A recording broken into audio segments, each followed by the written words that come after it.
एक वाक्य सांगतो ज्याच्यामध्ये जीवनाची इतिकर्तव्यता सामावलेली आहे. असं कोणतं वाक्य आहे? आपण परमार्थ जगणारी माणसं आहोत, परमार्थ करणारी माणसं आहोत, आळंदी पंढरीचे वारकरी आहोत. या अनुषंगाने एक वाक्य सांगतो, आयुष्यभर लक्षात ठेवा. या अभंगातलं रहस्य एकनाथ महाराजांना काय मांडायचं आहे.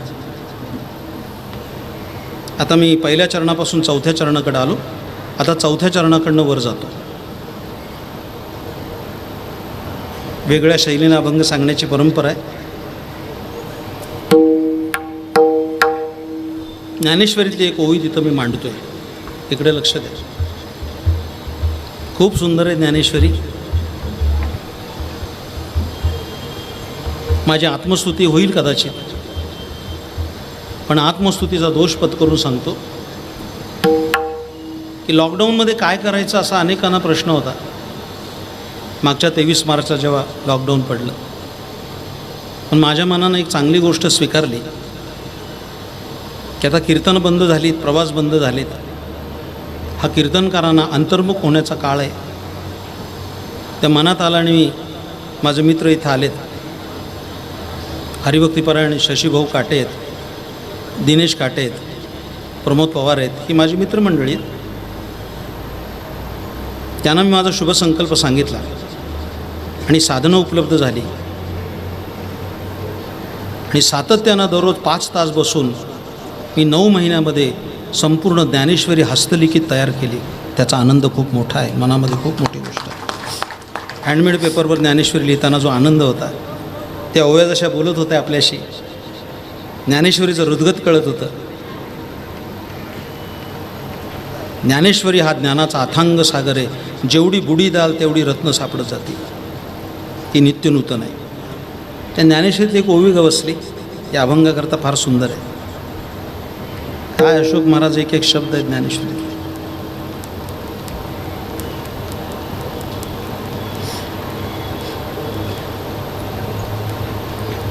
परिणत प्रज्ञ असणाऱ्या ज्ञानेश्वर महाराजांच्या बुद्धीला आलेला सात्विकतेचा फुलवरा तुम्हाला ज्ञानेश्वरीत पाहायला मिळेल.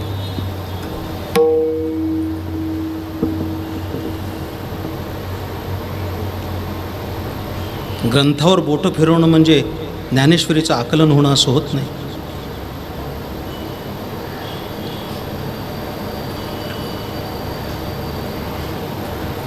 ज्ञानेश्वरीत एकच ओवी समारोपाला देतो या अभंगाच्या या शेवटच्या चरणाकरता. इकडे लक्ष द्या. जो एखादा साधक आषाढी कार्तिकीची पंढरीची वारी करतोय, ज्याच्या अंतकरणामध्ये वैष्णवाविषयी जिव्हाळा आहे, ज्याच्या कपाळाला ऊर्ध्वपुंड्र आहे गोपीचंदनाचा, ज्याच्याकडे पवित्र तुळशीची माळ आहे, आणि एवढी 4 लक्षणं असताना सुद्धा ज्ञानेश्वर महाराजांच्या भाषेत सांगायचं झालं तर भगवंताचं हृदगत त्या ओवीमध्ये, मग या ही वरी पार्था माझी या भजनिया आस्था तया ते मी माथा मुकुट करी. मी त्याला मुकुटाप्रमाणे धारण करतो, अर्थात तो देवाला परमपूज्य होतो. समारोप करतो त्या सर्वांच्या सृजनांच्या साक्षीनं. हे वाक्य ऐकून जा आणि घरी जा. फार सुंदर वाक्य आहे. या संपूर्ण अभंगाचं, ज्याला इंग्रजी भाषेमध्ये इसेन्स म्हणतात, संपूर्ण सार त्याच्यामध्ये, अर्क ज्याला म्हणतात, तो अर्क त्याच्यात सामावलेला आहे. ते वाक्य एवढंच पुढे मांडतो. हे वाक्य असं आहे, देव आपल्याला आवडू लागणं, देव आपल्याला आवडू लागणं ही परमार्थाची सुरुवात आहे. देवळात जावं वाटतंय, पांडुरंगाचं दर्शन घ्यावं वाटतंय, आळंदीला जावं वाटतंय. वाक्य तर ऐकून ठेवा. देव आपल्याला आवडू लागणं ही परमार्थाची सुरुवात आहे आणि देवाला आपण आवडू लागणं ही परमार्थाची सांगत आहे. लक्षात ठेवा. आपल्याला देव आवडणं ही सुरुवात आहे. देवाला आपण प्रिय होणं की हा माझा भक्त आहे. वेगळ्या भाषेत सांगायचं झालं तर ज्ञानेश्वर महाराजांना आपण आई आई आई आई आई आई माऊली माऊली म्हणून हाक मारणं, आई आई म्हणून हाक मारणं ही परमार्थाची सुरुवात आहे. आणि आई ज्ञानाबाईने म्हणणं हे लेकरू माझं आहे ही परमार्थाची सांगत आहे. हे करण्यासाठी आपण प्रयत्न केलं पाहिजे, अथक परिश्रम केले पाहिजेत. लक्षात ठेवा. ज्ञानेश्वर महाराजांच्या भाषेत मी तुम्हाला या अभंगाची शेवटची भूमिका सांगितली. मी आलो कारण लांडे परिवाराचा आणि माझा गेल्या जवळपास 30 वर्षाचा अनुबंध आणि वैकुंठवासी परमश्रद्धेय भाऊ भंडारा डोंगराच्या सर्व विकासात त्यांचं लक्ष होतं. डांगे पंच मंडळीमध्ये त्यांनी केलेलं काम हे चिरकाल स्मरणात राहील. हाडाचे वारकरी होते.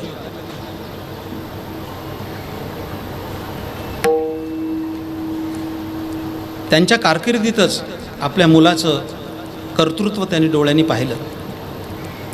आदरणीय विलासराव अर्थात भाऊ, आदरणीय विश्वनाथ शेठ हे दोन्ही कर्तबगार आपली मुलं, त्यांचं ऐश्वर्य डोळ्यांनी पाहिलं, नातवंड पाहिली. आज या पिढीमध्ये श्री विक्रांत शेठ आणि विराज शेठ ही तरुणी बांड नेतृत्व उभी राहिली. त्याच्यानंतर खाली पिढीसुद्धा नातवंड लहान लहान बसली होती आता कीर्तनाला.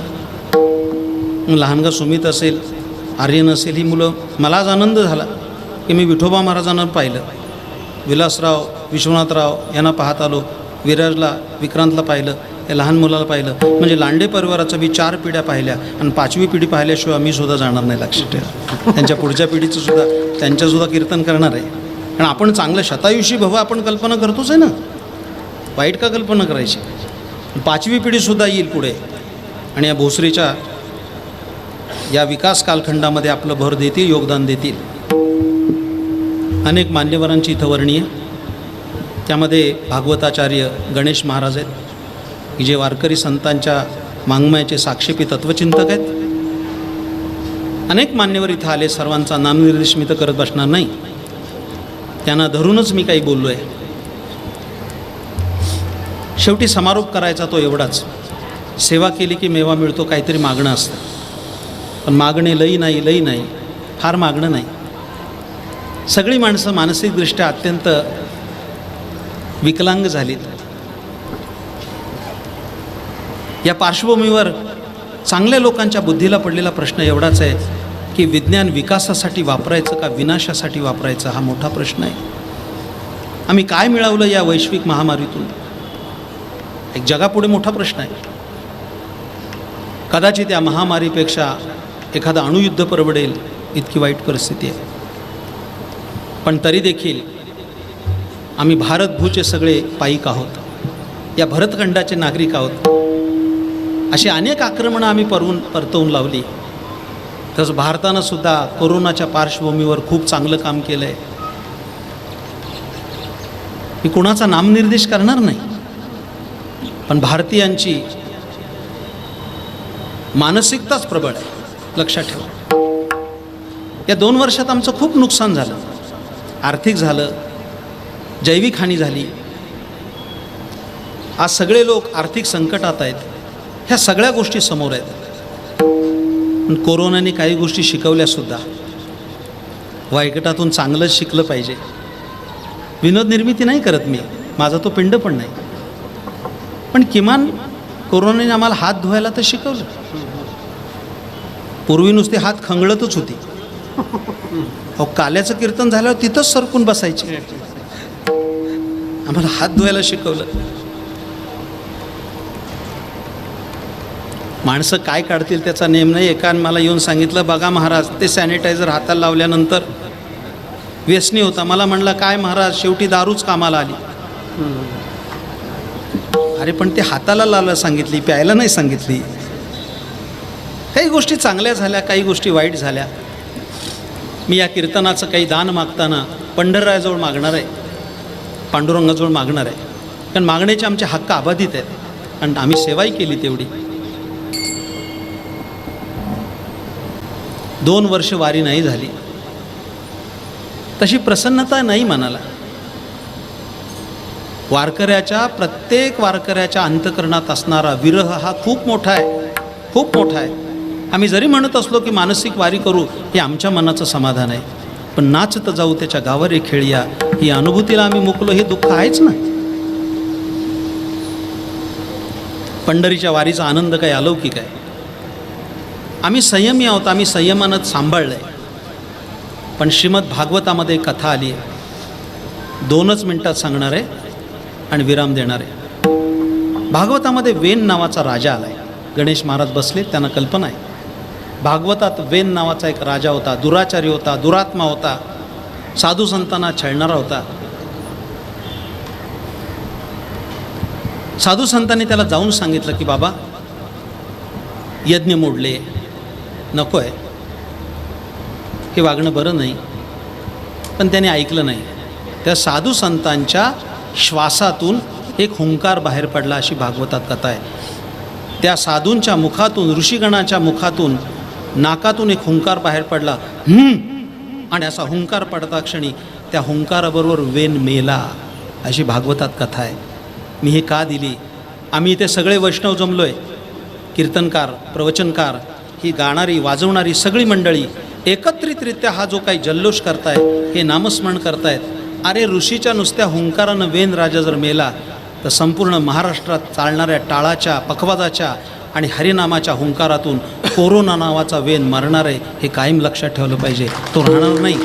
आणि पांडुरंगाला प्रार्थना आहे की वैश्विक महामारी जावी, सगळीकडे आनंदी आनंद व्हावा आणि आम्ही सगळेजण नाचत बागडत पंढरीच्या वारीला पुढच्या वर्षी जाऊ, अशी व्यवस्था पांडुरंगा करा. तुम्हालासुद्धा करमत नसेल. माझे मित्र शशीभाऊ आणि मी ते बसले तिथं. आम्ही गेलो. मागच्या वर्षी जवळपास वर्षभराच्या प्रतीक्षेनंतर जेव्हा पंढरीत गेलो, मुखदर्शनाची सोय होतं आणि पांडुरंगाच्या रावळात गेल्यानंतर तो एकटा पाहिला. वर्षभराने त्याचं दर्शन झाल्यानंतर आमचे अश्रू थांबवू शकलो नाही. आम्ही त्याच्यासमोर आम्ही ढसाढसा रडलो. अरे तुला तरी बरं वाटतं का? हे वाट पाहे उभा भेटीच्या आवडी, कृपाळू तातडी उतावीळ, हे ब्रीद मिरवणारा तू आहे. जर वारकरी आले नाही तर तुला तरी कसं बरं वाटेल? आज एकादशीच्या दिवशी जर राऊळामध्ये वारकरी नसतील तर ते त्याला तरी कसं बरं वाटेल? पण निश्चित वारकऱ्यांनी लक्षात ठेवा की येणाऱ्या कालखंडामध्ये वारी होणार आहे. आम्ही थांबलो आहे ते सामाजिक आरोग्याचं भान ठेवून थांबलो आहे, याचा प्रादुर्भाव होऊ नये म्हणून थांबलो आहे. पण ज्या दिवशी पुन्हा सुरळीत जनजीवन होईल त्यास आम्ही पुन्हा टाळ, विणा, मृदुंग घेऊन आळंदी देहूवरनं पंढरीच्या वारीला जाणार आहोत. तो सुदिन उगवावा आणि तशी व्यवस्था देवानी लागावी, एवढीच मागणी पांडुरंगाकडे करतो आणि झालेली सेवा त्यांच्या चरणी समर्पित करून वाणीला विराम देतो. ज्ञानेश्वर माऊली ज्ञानराज माऊली तुकाराम, ज्ञानेश्वर माऊली ज्ञानराज माऊली जय जय ज्ञानेश्वर माऊली ज्ञानराज माऊली तुकाराम, ज्ञानेश्वर माऊली ज्ञानराज जय जय ज्ञानेश्वर माऊली ज्ञानराज माऊली तुकाराम, ज्ञानेश्वर माऊली ज्ञानराज. किंबहुना तुमचे केले धर्मकीर्तने सिद्धी गेले, येथे माझे जेवरले पायी कपण. जय जय विठ्ठल, जय जय जय विठ्ठल, जय जय विठ्ठल, जय विठ्ठल, जय जय विठ्ठल. लेकराचे हित वाहे माऊलीचे चित्त, ऐसे कळवळ्याची कळवळ्याची जाती करी लाभावीन प्रीती, ऐशी कळवळ्याची जाती करी लाभावीन प्रीती, ऐशी कळवळ्याची जाती करी लाभावीन प्रीती.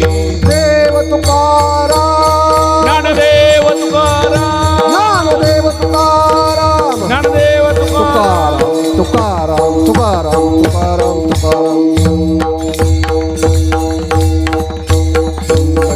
हरी विठ्ठल श्री ज्ञानदेव तुकाराम पंढरीनाथ भगवान.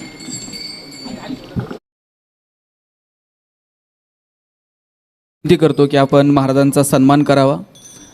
आज हरिभक्तपरायण जगताप महाराज यांनी अतिशय सुंदर असं कीर्तन आपल्या सगळ्यांना ऐकायला मिळालं.